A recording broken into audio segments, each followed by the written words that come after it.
جنازے کی نماز پڑھانے سے پہلے یہ پوچھ لینا چاہیے کہ جس آدمی کا جنازہ میں پڑھانے جا رہا ہوں اس مرنے والے پر کسی کا کوئی حق تو نہیں ہے۔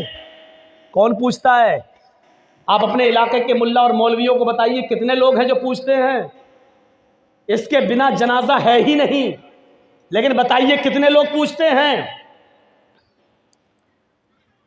کتنی بستیوں میں جاتا ہوں، جنازہ سامنے کھڑا، پڑھا دیا، اللہ اکبر، ہو گئی نماز، پڑھا دی گئی، اٹھایا جنازہ، چلا گیا۔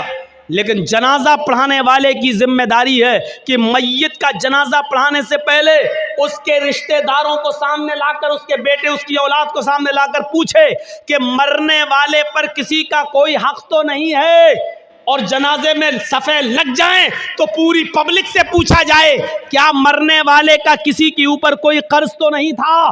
اگر ایک بھی آدمی کھڑا ہو کر یہ کہہ دے کہ مرنے والا میرا قرض دار تھا، مرنے سے پہلے اس نے قرضہ لیا تھا، قرضہ دیے بغیر مر گیا، تو پھر اس کے اوپر جنازہ نہیں پڑھا جائے گا۔ سن رہے ہیں آپ؟ پھر اس پر جنازہ نہیں پڑھا جائے گا۔ پھر اس کے گھر کا کوئی آدمی کھڑا ہو کر، اس کا بیٹا یا اس کا بھائی کھڑے ہو کر یہ کہے گا کہ اپنے باپ کا قرضہ میں ادا کروں گا۔ جب بیٹا یا گھر کا کوئی وارث یہ کہے کہ میں اس میت کا قرضہ میں ادا کر دوں گا، اتنا روپیہ تمہارا قرضہ میں دے دوں گا، جب اس بات کی گارنٹی جب کوئی لے گا تب اس کا جنازہ پڑھا جائے گا۔ آپ سمجھ رہے ہیں کتنا بڑا معاملہ ہے یہ بندوں کا معاملہ؟ ایک آدمی مر گیا، دنیا سے چلا گیا، اس کے ساتھ اس کی نیکیوں کا دروازہ بھی بند ہو گیا، لیکن اس کے باوجود میرے بھائیو اس کا جنازہ پڑھانے سے پہلے پوچھا جائے گا کیا اس کے اوپر کسی کا قرض تو نہیں تھا، کوئی معاملہ تو نہیں تھا، اور اگر نکل گیا تو اس کا جنازہ نہیں پڑھایا جائے گا جب تک کہ اس کے رشتہ دار یہ نہ کہیں کہ اس کا قرضہ یا اس کا معاملہ میں ادا کر دوں گا۔ میرے پیارے ساتھیو ذرا تصور کیجیے، نبی اکرم صلی اللہ علیہ وسلم کا آخری وقت ہے، اس دنیا سے جانے والے ہیں، انتقال میں 2 یا 3 دن باقی رہ جاتے ہیں۔ آپ فرماتے ہیں لوگوں اگر میرا کسی کے اوپر کوئی قرض ہو تو وہ آج لے لے، قیامت کے دن میں نہیں دے سکتا۔ انتقال سے 2-3 دن پہلے لوگوں اگر میرے اوپر کسی کا قرض ہو تو وہ 2-3 وہ مجھ سے لے لے۔ ایک صحابی اٹھتے ہیں اور کہتے ہیں کہ اللہ کے نبی میرے 3 درہم ہیں آپ کے پاس۔ اللہ کے نبی صلی اللہ علیہ وسلم نے ایک صحابی کو حکم دیا کہ 3 درہم اس کے ادا کر دیے جائیں۔ اس صحابی نے اسی وقت ان کے 3 درہم دے دیے۔ آپ نے فرمایا لوگوں جب میری روح قبض عنصری سے پرواز ہو جائے، جب میرا انتقال ہو جائے تو میری نماز جنازہ سے پہلے پوچھ لینا کسی کا کوئی قرض تو نہیں ہے، کسی کا کوئی قرض تو نہیں ہے۔ اگر کوئی ملتا ہے تو اس کا قرض ادا کر دیا جائے، اس کے بعد میرا جنازہ پڑھایا جائے اور پھر مجھے قبرستان میں دفن کر دیا جائے۔ مجھے غور کیجئے میرے بھائیو، یہ وہ ہستی کہہ رہی ہے جس کے لیے ہم مقام محمود کی دعا کرتے ہیں ہر نماز کے، ہر اذان کے بعد۔ اور اس کا حال یہ ہوا کہ اللہ کے نبی صلی اللہ علیہ وسلم کا جب انتقال ہوا تو پوچھا گیا کوئی قرض تو نہیں تھا؟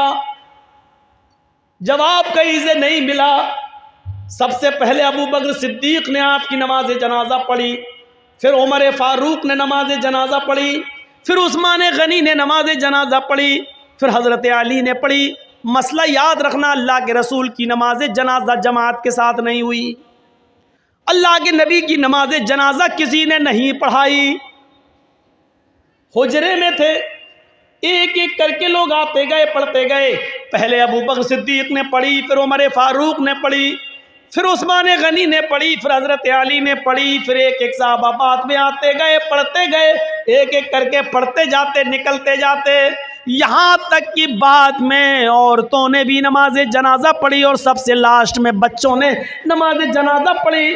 اسی کو پڑھتے پڑھتے اور لوگ دیکھنے آتے تھے۔ اللہ کے نبی صلی اللہ علیہ وسلم کو تقریباً آج کے موجودہ ٹائم کے لحاظ سے 32 آورز انتقال کے بعد 32 گھنٹے تک آپ کو دفنایا نہیں جا سکا۔ 32 گھنٹے تک آپ کو دفنایا نہیں جا سکا۔ اور اس کے بعد جب آپ کو دفنا دیا گیا، مٹی آپ کی ہو جاتی ہے، تو حضرت ابوبکر صدیق جب تک خلیفہ رہے اعلان کرتے رہے، لوگوں اگر نبی اکرم صلی اللہ علیہ وسلم کا قرض کسی کے اوپر ہو تو وہ مجھ سے لے لے۔ لیکن ابوبکر صدیق 2 سال تک خلیفہ رہے، 2 سال تک برابر اعلان کیا لیکن کوئی نہیں آیا۔ پھر حضرت عمر فاروق کا زمانہ آیا، حضرت عمر فاروق کے پورے 10 سال تک اعلان ہوتا رہا اگر نبی اکرم کا قرض کسی کے اوپر ہو، اگر کسی نے نبی کو قرض دیا ہو اور اس کا قرض باقی ہو تو وہ عمر سے آ کر لے لے۔ حضرت عمر فاروق کے 10 سال کی خلافت میں بھی کوئی قرضہ لینے نہیں آیا۔ حضرت عثمان غنی کا جب زمانہ آیا تو 12 سال تک اعلان کیا جاتا رہا اگر نبی اکرم نے کسی سے قرض لیا ہے تو وہ آ کر مجھ سے قرض لے لے، میں نبی کا قرض دینے کے لیے تیار ہوں۔ لیکن 12 سال تک عثمان غنی کے زمانے میں بھی کوئی قرض لینے نہیں آیا۔ ذرا اندازہ لگائیے کہ قرضے کا معاملہ کتنا بھیانک ہوتا ہے۔ اللہ کے نبی صلی اللہ علیہ وسلم اپنے انتقال سے پہلے خود اعلان کر رہے ہیں اگر کسی کا قرض میرے اوپر ہے تو لے لے۔ ایک اٹھتے ہیں اور کہتے ہیں کہ میرے 3 درہم آپ نے دلوا دیے، پھر کوئی نہیں ملا۔ ابو بکر صدیق نے 2 سال تک اعلان کیا لیکن کوئی نہیں ملا۔ عمر فاروق نے 10 سال تک اعلان کیا لیکن کوئی نہیں ملا۔ عثمان غنی بھی کہتے رہے کہ نبی کا قرض کسی کے اوپر ہو تو مجھ سے لے لے، لیکن 12 سال تک کسی نے کوئی قرض نہیں مانگا۔ غور کرو کہ قرض کا معاملہ کتنا بھیانک ہوتا ہے، کیونکہ قرض دار آدمی کی روح لٹکتی رہتی ہے زمین و آسمان کے بیچ میں۔ میرے پیارے ساتھیوں، جب تک اس کا قرض ادا نہ کر دیا جائے میرے بھائیوں، یہ معاملہ بڑا عجیب و غریب رہتا ہے۔ آئیے اس معاملے کو سمجھنے کی کوشش کیجئے۔ حقوق اللہ، اللہ معاف کر سکتا اپنا حق لیکن بندے کا حق معاف نہیں کرے گا۔ اگر کسی نے کسی سے قرض لیا ہے تو پہلی فرصت میں قرض ادا کر دے، پہلی فرصت میں قرض ادا کر دے، کیونکہ نمازیں بیکار ہو جاتی ہیں، روزے بیکار ہو جاتے ہیں، حج بیکار ہو جاتا ہے۔ حج اسی لیے فرمایا کہ قرضہ لے کر حج جیسی عبادت بھی آپ کرنے نہیں جا سکتے۔ قرضہ لے کر قربانی آپ کر سکتے ہیں لیکن ایک وعدہ کیجئے، قرضہ جس آدمی سے لے رہے ہیں اس سے وعدہ کیجئے کہ 1 مہینے میں میں آپ کا قرضہ دے دوں گا، آپ مجھے 12,000 15,000 روپے بطور قرض دے دیجئے تاکہ ہمیں خصی لے لیں اور قربانی کر دیں۔ قرضہ لے کر قربانی کی جا سکتی ہے، لیکن اگر آپ کو یہ اندیشہ ہو کہ ہم اس کا قرضہ ادا نہیں کر پائیں گے تو پھر قرضہ لے کر قربانی کرنا بھی آپ کے لیے جائز نہیں ہے۔ اگر آپ کو یقین ہے کہ قرضہ ہم دے سکتے ہیں تو 1 مہینہ 2 مہینے کی اجازت لے کر